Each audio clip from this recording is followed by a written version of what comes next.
Donc, bonjour à tous, ici Elsa, la psyludique pour la plateforme Ludipsy. Et aujourd'hui, j'ai vraiment le plaisir de vous présenter cette première capsule sur le top de jeux. Donc, ça va être un top de jeux qui sont sélectionnés, donc une sélection par style et par genre de jeux de société.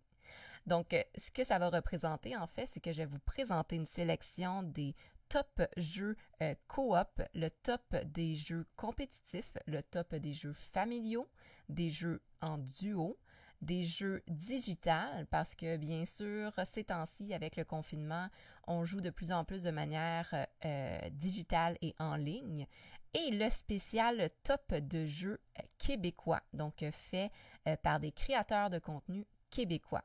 Donc, c'est parti, je vous présente ma sélection de top par style et genre de jeux de société. Pour ce top 1 des jeux coopératifs, il s'agit de Harry Potter Hogwarts Battle. Donc, Harry Potter Hogwarts Battle, qui est sorti en 2016 initialement et dernièrement qui est apparu dans la version française, c'est un jeu qui est entre 2 et 4 joueurs qui dure à peu près entre 30 et 60 minutes, dépendamment bien sûr du niveau dans lequel vous êtes et qui est suggéré pour les 11 ans et plus. Donc, dans ce jeu, la version originale, Harry Potter Hogwarts Battles, que vous voyez, la boîte est magnifique. Donc, c'est un jeu à l'esthétique assez simple, mais qui est très intéressante. Donc, si vous aimez vraiment l'univers d'Harry Potter, c'est un jeu qui est très intéressant. L'histoire, en fait, bien sûr, c'est qu'on joue 4 étudiants. Bon, bien sûr, on parle ici de Hermione, de Ron, de Harry Potter et de Neville, qu'on oublie souvent, mais qui est mon personnage préféré. Donc, notre objectif ici, dans ce jeu coopératif, c'est de protéger l'école. Donc, on veut bien sûr gagner de l'influence, gagner de la vie, de la magie, des formules magiques et des items magiques pour nous permettre de se monter une main. Donc, c'est un jeu de deck building pour par la suite vaincre les méchants. Donc, le système est sous forme de chapitres, donc de classes en fait. Donc, on passe de la classe 1 à la 7e classe, on évolue et en évoluant, notre personnage aussi acquiert différents pouvoirs et caractéristiques différentes d'un personnage à l'autre. Les méchants, bien sûr, deviennent de plus en plus difficiles et plus nombreux. Donc, qu'est-ce qui est intéressant dans le jeu Harry Potter Hogwarts Battle? C'est tout d'abord que c'est un jeu coopératif.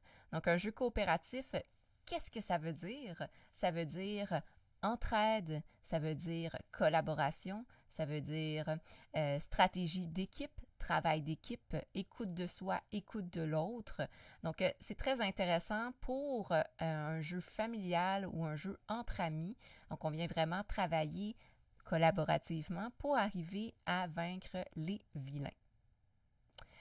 Une autre chose qui est très intéressante dans le jeu d'Harry Potter Hogwarts Battle, c'est que chaque personnage a ses propres caractéristiques. Donc, si on parle par exemple d'Hermione, qui a cette capacité à pouvoir accumuler des spells et donner de l'argent, des points d'influence aux autres joueurs, où on parle de Neville qui, lui, de son côté, est un peu le healer du groupe, donc il peut donner des points de vie. Il y a certains personnages qui vont être plus forts en attaque. Donc, en fait, ça se joue très bien à 2, mais si on joue à 4, on est vraiment à son plein potentiel du jeu pour arriver à vaincre les vilains. L'autre aspect très intéressant, c'est qu'on parle d'un jeu avec une très belle narrativité, dans ce sens que l'histoire est très intéressante, on retourne un peu dans notre enfance avec Harry Potter, on s'imagine et on se met à la place de nos personnages préférés pour vaincre des vilains bien connus, notamment celui dont je ne nommerai pas le nom. C'est également un jeu qui a une très grande rejouabilité parce que qu'on joue à 2 joueurs, 3 ou 4 joueurs, le jeu est différent selon nos personnages. Mais c'est également un jeu où il y a une petite partie de hasard dans les cartes qu'on va piger et dans la construction de notre main de jeu. Donc, ça permet d'offrir une belle rejouabilité dans le jeu. On peut essayer aussi à tour de rôle de jouer chaque personnage. Bien sûr, dans les 7 classes, il y a une évolution, comme j'ai nommé, des personnages, mais on peut également se procurer les extensions du jeu d'Harry Potter.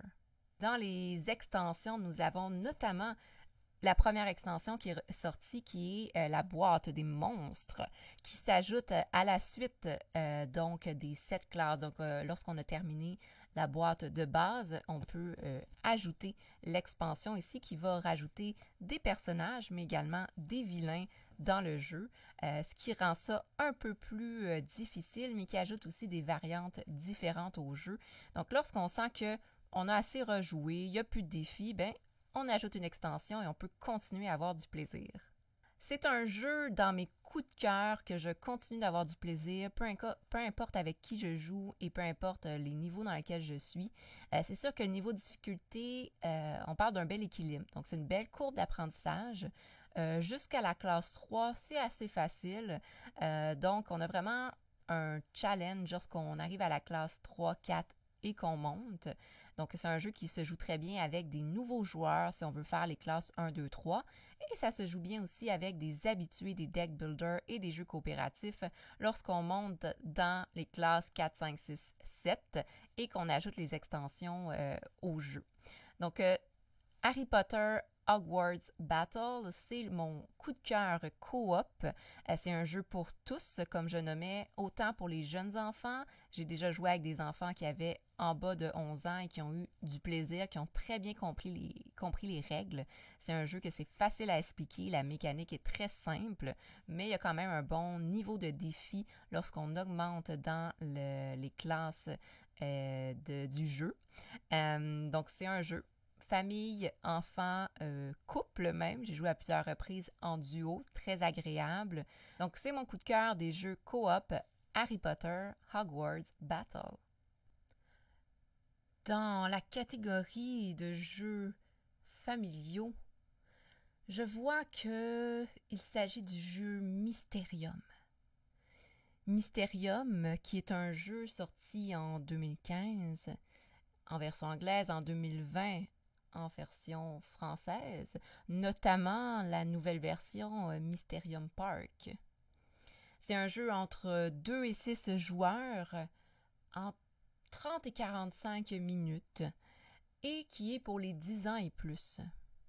Donc en fait, l'histoire de Mysterium, notamment Mysterium Park, c'est que le directeur du parc d'attractions a disparu. Depuis la nuit de sa disparition, des choses louches se produisent.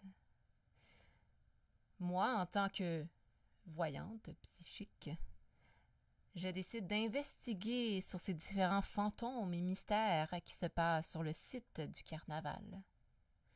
Donc ici, en tant que voyant, que spécialiste des choses obscures et mystérieuses, nous devons essayer de comprendre ce que les fantômes essaient de nous communiquer pour arriver à résoudre la disparition. Donc, Mysterium, c'est un jeu qui est coopératif, qui est très intéressant parce qu'on essaie de communiquer à travers des images. Donc, on communique à travers des images qui sont sélectionnées par le fantôme qui veut communiquer, expliquer, essayer de résoudre l'investigation. Donc, chaque voyant a sa propre communication avec le fantôme à travers ses cartes imagées. Le fantôme ne peut pas communiquer autrement qu'à travers les images. Donc, c'est un jeu qui est très interactif. On vient développer réellement la complicité à travers les joueurs, mais également l'entraide, l'écoute, la collaboration et l'empathie, parce qu'on essaie de comprendre l'autre personne, mais à travers ce qu'on appelle la communication non verbale. Donc, à travers les gestes, à travers l'interprétation symbolique des couleurs, des formes, des symboliques culturelles et émotionnelles dans les images. Donc, c'est un jeu que je classe dans la catégorie de mon top familial parce que c'est un jeu qui est très intéressant à jouer avec les jeunes enfants pour venir développer justement toutes les habiletés de travail d'équipe, d'écoute de l'autre, de collaboration, d'entraide, également de gestion des émotions, parce que parfois, lorsque ça fait 3-4 fois qu'on n'a pas la bonne réponse, ça peut engendrer une certaine frustration. Mais ça reste en somme que c'est un jeu très amusant, très intéressant, qui permet réellement de passer des beaux moments en famille. Donc, je vous suggère le jeu Mysterium, ici dans sa version de base, version originale, mais qui a sorti dernièrement la version un peu plus adaptée pour justement les jeunes enfants ou les nouveaux joueurs. Je parle de la version Mysterium Park, qui est accessible maintenant sûrement dans toutes les boutiques de jeux du coin.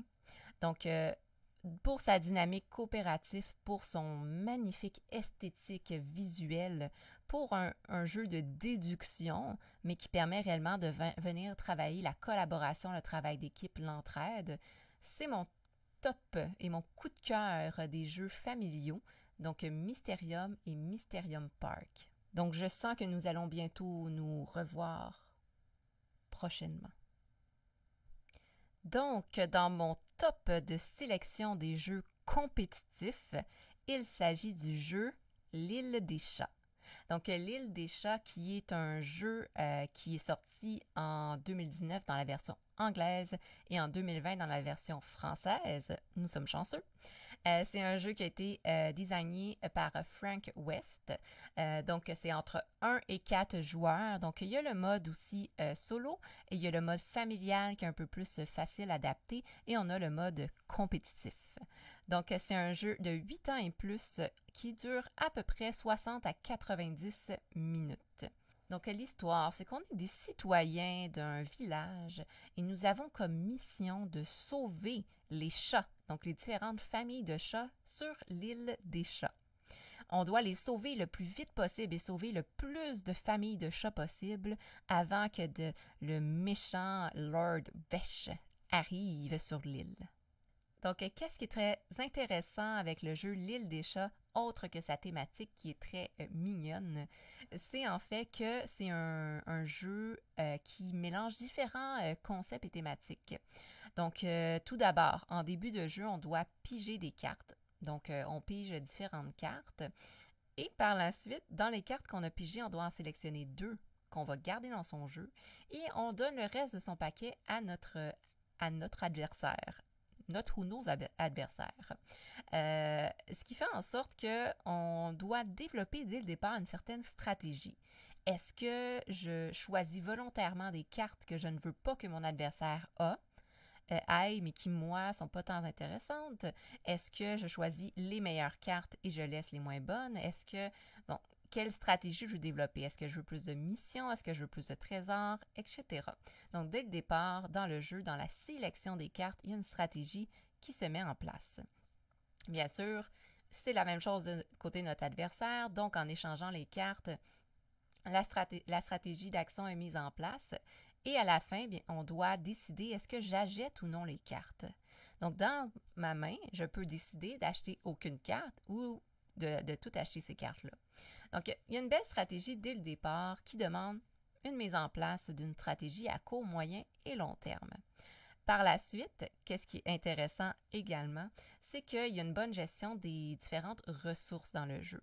Donc, est-ce que je veux remplir mon bateau? Parce que l'objectif, c'est que chaque joueur a son plateau de jeu qui est un bateau à remplir, en fait. Et c'est important de retenir que lorsque le bateau n'est pas complet, on perd des points. Donc, on peut perdre des points de différentes manières. Donc, on veut adapter sa stratégie par rapport à ça. Est-ce que je choisis de remplir avec le plus d'éléments possible? Est-ce que je veux compléter, cacher tous les rats? Est-ce que je veux laisser des espaces, mais rentabiliser les points? On a vraiment de l'espace à l'apprentissage et au développement d'une stratégie individuelle.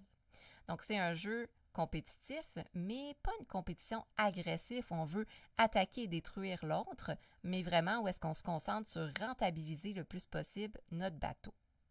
Donc, comme je nommais, il y a une gestion des ressources, gestion des trésors, gestion de l'espace, gestion des missions, des traditions, gestion bien sûr des familles de chats, parce qu'il y a différentes familles, différentes couleurs qui peuvent rapporter des points selon le nombre de chats qu'on a dans chaque famille. Donc ici, stratégie très intéressante, une bonne diversité dans les stratégies, les manières de gagner, qui offre justement une très belle rejouabilité au jeu parce qu'on peut jouer, perdre ou gagner. On peut jouer une autre mission avec une stratégie différente, apprendre de cette stratégie-là, s'améliorer et gagner encore une fois, ou perdre et s'améliorer pour la prochaine fois. Autre chose qui est très intéressante, c'est que c'est un jeu de placement de tuiles à la Tetris. Personnellement, j'adore cette mécanique-là de jeu. Ça vient chercher mon petit côté gestion et organisation et c'est justement ce que ça permet de développer. Donc, tout ce qui est le placement visuo-spatial, tout ce qui est l'organisation, la planification, la gestion du temps et la gestion des priorités, parce que bien sûr, on a un nombre de temps limité pour remplir son bateau. On a 5 tours de jeu, ce qui est très rapide. Et à un moment donné, on doit accepter qu'on ne pourra pas faire toutes les actions qu'on veut faire. Donc, il y a aussi l'acceptation et la gestion du risque. Donc, c'est un jeu qui est très intéressant à jouer avec les jeunes enfants, les adolescents ou les personnes qui ont de la difficulté avec tout ce qu'on appelle le fonctionnement exécutif. Donc, juste ici, la partie de notre cerveau qui s'occupe de la mémoire, l'organisation, la gestion du temps, gestion des préoccupations. Donc, cette partie de notre cerveau, juste ici, qui s'occupe de la mémoire, l'organisation, la gestion du temps, la gestion des priorités. Donc, tout ça, bien sûr, ça se travaille à tout moment de notre vie. Et c'est ce genre de jeu comme l'île des chats qui permet de travailler la gestion, l'organisation et le placement de tuiles. Donc, bien sûr, c'est un jeu que je vous recommande. C'est dans mon top de jeux compétitifs, mais une compétition agréable qui se joue très bien en famille, en duo ou en mode solo. Donc, c'est le jeu L'île des chats que je vous recommande comme jeu compétitif. Pour ce top de jeux solo, je vous présente un jeu que j'ai découvert lors d'un événement ludique et qui est devenu un de mes coups de cœur. Et je vous parle ici du jeu Aeon's End. La première fois que j'ai joué à ce jeu, c'était en mode coopératif, donc avec d'autres joueurs. Et par la suite, je me le suis offert et j'ai pu jouer en mode solo. Et c'est un jeu très agréable à jouer. Donc, le jeu Aeon's End, ici présent, qui en fait est un jeu qui se joue entre 1 et 4 joueurs avec le mode solo, bien sûr. C'est un jeu 14 ans et plus qui dure environ 60 minutes et qui a été développé par Kevin Riley. Donc, dans ce jeu sorti en 2016, qui est un univers, bien sûr, où est-ce qu'il y a magie, monstres et mystères, l'histoire consiste à ce que nous sommes des survivants. Donc, des survivants d'une évasion qui nous sommes réfugiés dans la cité souterraine et oubliée, Gravehold. Donc, en fuyant les vilains, en ayant été nous cacher dans Gravehold, on essaye de protéger cette dernière cité survivante contre les forces du mal. Nous sommes abattus, nous sommes à bout de force, mais jamais nous nous laisserons vaincre et nous sommes là, ensemble ou seuls, pour combattre les vilains et arriver à survivre et même retrouver notre force, retrouver notre pouvoir et récupérer ce qui nous est dû. Donc, le jeu Aeon's End est un jeu très intéressant en mode solo pour différentes raisons. Tout d'abord, à la base, parce que c'est un jeu coopératif. Donc, en mode coopératif, on est plusieurs joueurs qui vont jouer différents personnages, mais en mode solo, il y a cette possibilité de jouer seul différents personnages. Donc, la mécanique reste la même, mais c'est à nous et c'est sur nos épaules que se repose le bien-être de Gravehold. Donc, on doit s'assurer de bien jouer chacun de nos personnages, ce qui rend ça un peu plus complexe, un peu plus stressant aussi. Donc, qu'est-ce qui est très intéressant, c'est que c'est un jeu de style deck builder. Donc, on se construit notre main de jeu à travers nos différentes cartes et l'achat de différents pouvoirs et upgrades ou items pour nos personnages. Il y a une très belle personnalisation des différents personnages. Donc, chaque personnage a ses différentes forces et ses différentes caractéristiques, ce qui fait en sorte que ça offre justement une belle rejouabilité. Qu'est-ce que personnellement j'ai trouvé dans ce jeu Aeon Zen, c'est que le niveau de difficulté est très élevé. Donc c'est difficile réellement de bien gagner à moins qu'on ait l'expérience, qu'on ait la persévérance et que réellement on développe des stratégies avec nos personnages préférés. Il y a également une partie un peu de hasard dans les tours de jeu. Donc, ce qui fait en sorte que les tours de jeu sont sélectionnés par des cartes numérotées. Donc, on peut parfois jouer plusieurs tours avant que les monstres jouent. Ou parfois, les monstres vont jouer plusieurs tours de suite, ce qui est très dommageable pour notre bien-être et le bien-être de Gravehold. Donc, l'objectif principal, bien sûr, est d'assurer la survie de Gravehold et notre survie pour pouvoir protéger notamment la cité, la ville souterraine. Autre élément, c'est qu'il y a une très belle gestion du risque. C'est un jeu qu'on doit prendre le temps de développer notre stratégie et d'agir. C'est pas un jeu où est-ce qu'on peut être trop impulsif. Donc, on peut pas se permettre de faire des actions non réfléchies. Comme j'ai nommé, c'est très facile d'avoir des points de dommage et de mourir. Donc, c'est un jeu une petite coche au-dessus au niveau de difficulté, mais qui est très intéressant à jouer en mode solo. C'est quand même rapide, donc pas un trop grand investissement de temps et d'énergie. Donc, on peut jouer dans notre après-midi entre le ménage et les repas. Donc, ça se joue très, très bien pour couper notre journée avec un peu de plaisir solitaire. Donc, c'était mon coup de cœur et mon top. Il s'agit de Aeon Zen. Je suis prête. Pour ce top de mode duo, je vous présente un jeu que j'ai découvert il n'y a pas si longtemps que ça, mais que rapidement c'est devenu mon coup de cœur. Merci beaucoup David Couteau de m'avoir fait découvrir ce jeu, c'est resté marqué et j'ai toujours hâte d'y rejouer. Donc il s'agit du jeu The Crew. The Crew qui se joue en fait entre 2 et 5 joueurs. Je l'ai mis dans mon top de jeux duo parce que j'ai essayé à 2 joueurs et j'ai essayé à 4 joueurs. Et vraiment, le mode duo, c'est celui que j'ai préféré. Donc, ça se joue très, très bien. En mode duo, un des joueurs, qui est le capitaine, va jouer notre acolyte. Donc, il y a un troisième joueur, mais qui est joué par le capitaine. Ça rend ça un peu plus difficile et un peu plus intéressant, je trouve. Donc, c'est un jeu qui a été développé par Thomas Singh et qui est sorti en 2019, qui est maintenant disponible également en version digitale, accessible sur plusieurs plateformes, donc ça se joue très très bien en ligne et à distance. Et c'est un jeu qui dure environ 20 minutes par mission. Donc, c'est un jeu que j'ai jamais joué en bas de 2 heures de temps parce que rapidement, on s'immerge dans le jeu, l'histoire, la thématique et c'est facile de perdre la notion du temps. Donc, dans The Crew, l'histoire, c'est que nous sommes des astronautes, des aventuriers qui partons à l'aventure dans l'espace pour découvrir des nouvelles planètes.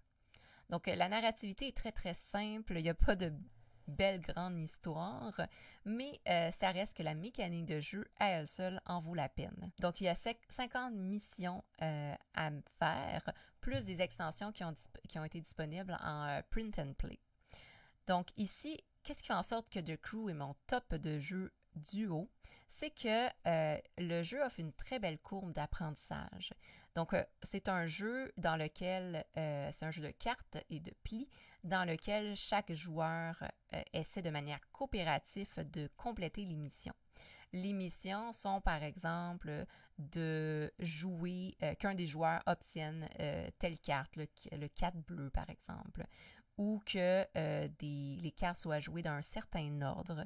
Donc, il y a plusieurs contraintes dans les missions qui vont apparaître et le nombre de contraintes apparaît et grandit, augmente selon les missions. Donc, au départ, c'est quand même assez facile jusqu'à peu près à la mission 14.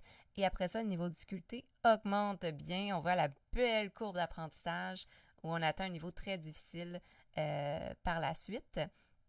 Par contre, si on joue avec les mêmes personnes et si on joue en duo, qu'on développe une belle complicité, c'est vraiment un challenge et un défi très intéressant et on peut développer justement une belle coopération avec notre coéquipier.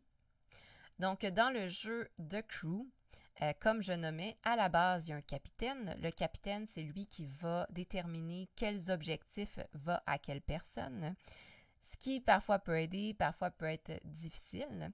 Un élément très intéressant, c'est que la communication est très limitée. Donc, on ne peut pas communiquer verbalement à tout moment les informations et on peut communiquer de manière non verbale, donc à l'aide d'un petit jeton qu'on va déplacer sur notre carte.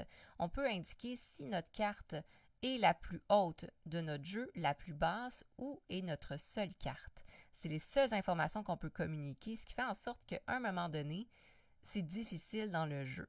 C'est difficile parce qu'on a le goût de communiquer plein de choses. C'est difficile parce que des fois, l'information reste assez floue. Et c'est difficile parce qu'on peut juste communiquer entre les tours de jeu, les phases d'action et de sélection. Donc, on ne peut pas jouer arrêter en plein jeu pour dire « Non, c'est pas ça que je veux, il faut pas que tu fasses ça ».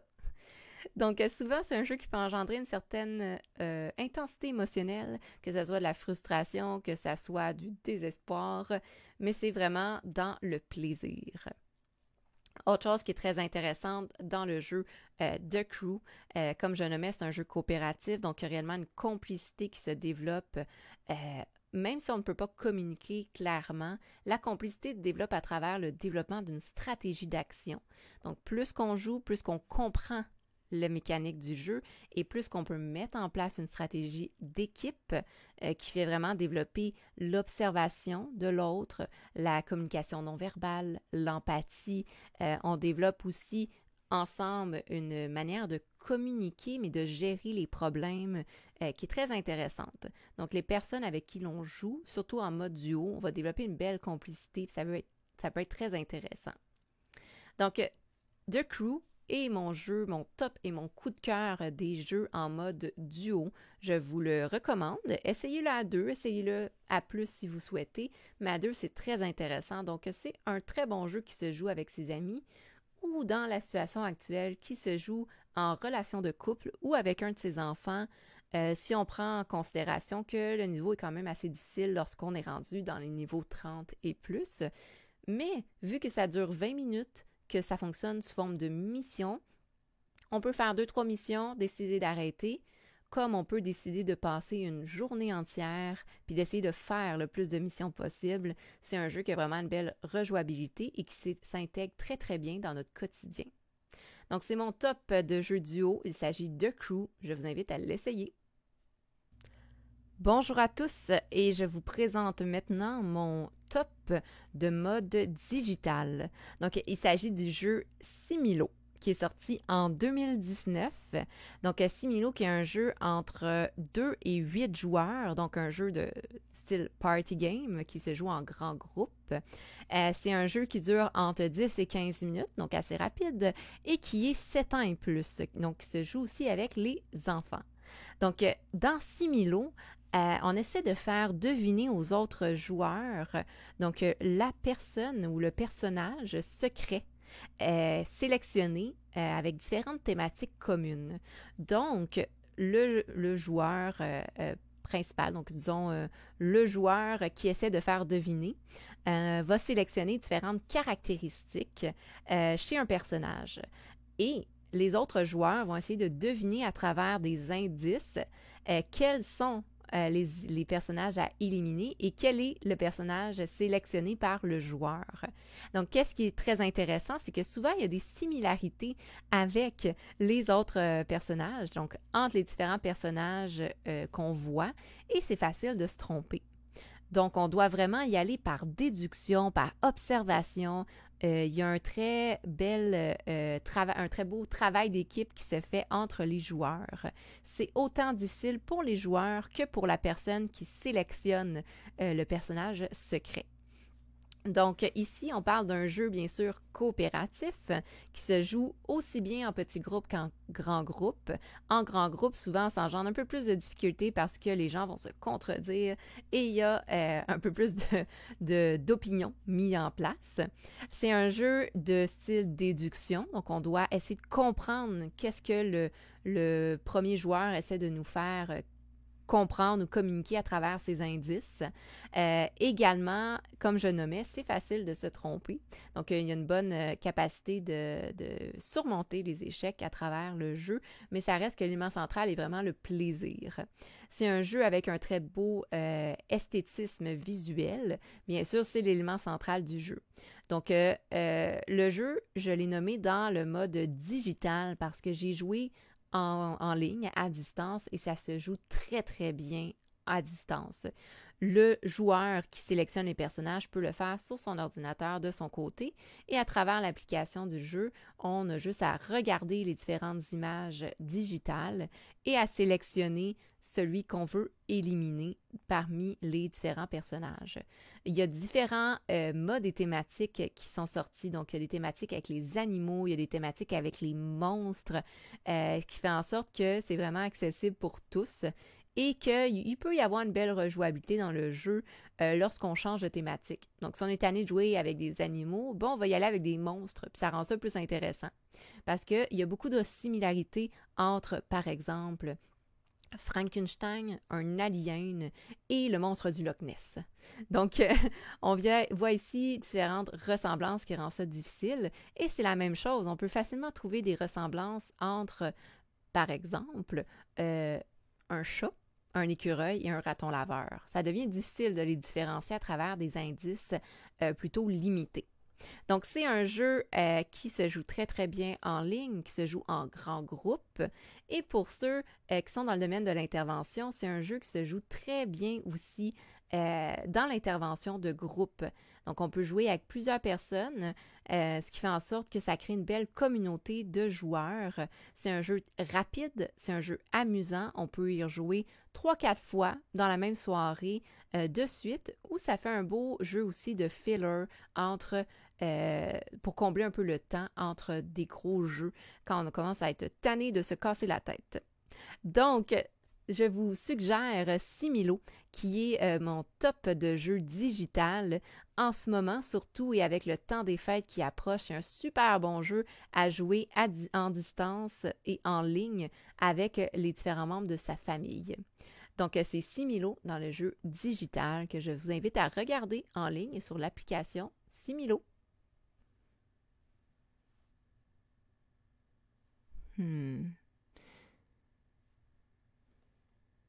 Dans mon top de jeux québécois, donc des petits êtres humains du Québec, j'ai trouvé dernièrement en fouillant sous un tas de roches un jeu qui s'appelait Dinoblivion. Donc, j'ai regardé et c'est un jeu en 1-2 joueurs, 30-45 minutes, 12 ans et plus, donc des petits moyens êtres humains, et qui a été créé par Jean-François Gauthier, petit être humain québécois, par Goblivion's Game. Donc, dans Dinoblivion, on est des êtres humains, comme moi être humain, qui cohabitent avec les dinosaures. Et on essaie de contrôler un peuple primitif qui veulent combattre les dinosaures et conquérir, bien sûr, les terres de Dinoblivion. Donc, en tant qu'être humain, j'essaie de combattre les différents dinosaures qui sont sur le territoire et me réapproprier Dinoblivion. C'est un jeu qui est très, très intéressant parce qu'il se joue entre 1 et 2 joueurs, notamment parce que c'est un jeu québécois, mais aussi parce que c'est un jeu de stratégie. Donc, nous, êtres primitifs, sommes capables de stratégie. des stratégies à court, à moyen, mais surtout des stratégies à long terme. Donc, l'objectif ici, c'est de faire de la gestion de cartes, de faire de l'organisation, la gestion des ressources et bien sûr de gérer notre espace et notre temps parce qu'on a peu de temps pour reconquérir nos terres. Donc, on doit arriver à combattre les dinosaures, à gérer notre main de cartes. On doit arriver à organiser son jeu de manière très stratégique, parce que c'est facile de perdre ici. Et bien, on doit gérer les différentes ressources de manière prioritaire. Ce qui veut dire que parfois, on doit lâcher prise sur certaines ressources et parfois, on doit mettre de l'avant des ressources qui sont importantes pour notre survie. Donc, Dinoblivion est un jeu qui s'est fait beaucoup connaître ces temps-ci et c'est pas pour rien. Ça met de l'avant l'importance pour nous, êtres humains, de retrouver notre territoire et de combattre les vilains dinosaures qui essaient de nous tuer. C'est un jeu, comme je nommais, québécois, mais qui est très intéressant pour jouer avec une autre personne ou en mode solo. Donc, c'est un jeu que je vous recommande, Dinoblivion, pour sa thématique très intéressante, très innovante, mais aussi pour soutenir les différents créateurs de contenu, les différents concepteurs de jeux au Québec, parce que bien sûr, oui, il y a des jeux qui se créent à travers le monde, mais quoi de mieux que de soutenir ceux qui sont créés au Québec, qui sont créés ici, donc l'innovation, l'idée, la conception, donc de soutenir les produits québécois dans ce contexte de confinement, mais aussi bien sûr parce que c'est un jeu qui est très amusant, qui est très intéressant, qui offre une belle innovation, une belle rejouabilité, une thématique très amusante, rigolote, mais un niveau de complexité, de stratégie assez élevé et assez intéressante qui va intéresser autant les jeunes joueurs de 12 ans, autant que les joueurs expérimentés. Donc, moi, être humain, vous conseille Dinoblivion. Donc, c'était en fait ma sélection de top pour les jeux coop, les jeux compétitifs, les jeux solo, en duo, les jeux en mode digital, familiaux et bien sûr les jeux québécois. Donc, j'espère que vous avez aimé cette sélection de jeux dans mon top et mes coups de cœur. Si vous avez aimé, bien, c'est sûr, je vous invite à liker la page de Ludipsy, à aimer également et à vous abonner à la chaîne YouTube Ludipsy. Je vous invite aussi, si jamais vous souhaitez, partager cette vidéo à ceux qui, en ce moment, s'interrogent à savoir quel genre de jeu est-ce que j'achète pour Noël? Est-ce que j'achète un jeu familial ou un jeu duo? Est-ce que j'achète un jeu compétitif ou un jeu collaboratif? Donc, je donne un peu d'informations sur les différents styles en vous présentant mes coups de cœur. Donc, j'espère que vous avez aimé. C'était Elsa, la psyludique pour la plateforme Ludipsy qui vous présentait sa sélection de top par style de jeu. C'était mes coups de cœur dans mes jeux de société préférés et je vous invite à continuer de me suivre pour d'autres présentations et nouveautés. Merci, passez une belle journée, bel après-midi et une bonne soirée. Au revoir!